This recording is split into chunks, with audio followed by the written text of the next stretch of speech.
থেকে 4 জন হয়ে ওঠার যে গল্পটা সেটাই আজকে আপনাদের সাথে শেয়ার করব। হ্যালো এভরিওয়ান, আসসালামু আলাইকুম। কেমন আছেন সবাই? আমি আলহামদুলিল্লাহ বেশ ভালো।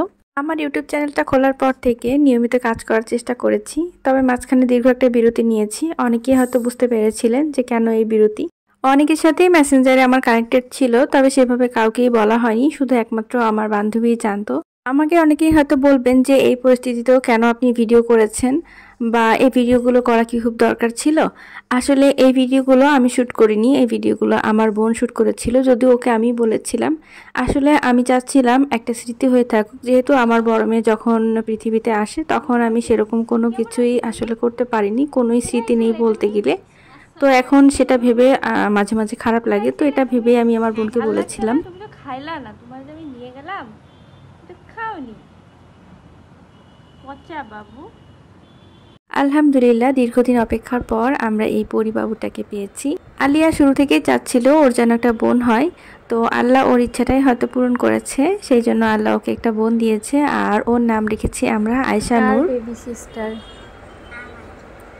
তুমি খুশি হয়েছো?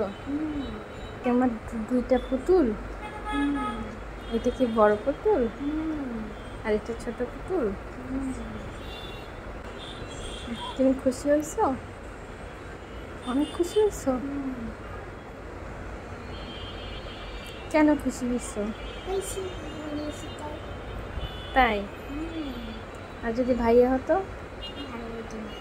ভাইয়া হতো না? ভাইয়া হলে তুমি খুশি হতে না? তুমি বোন চাইছিলা?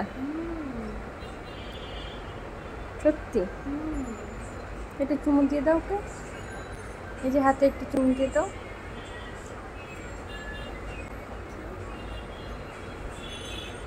ছোট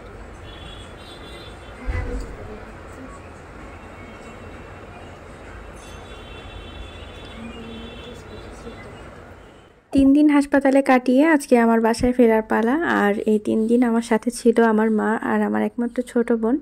সবাই আমাদের জন্য দোয়া করবেন। আল্লাহ হাফেজ।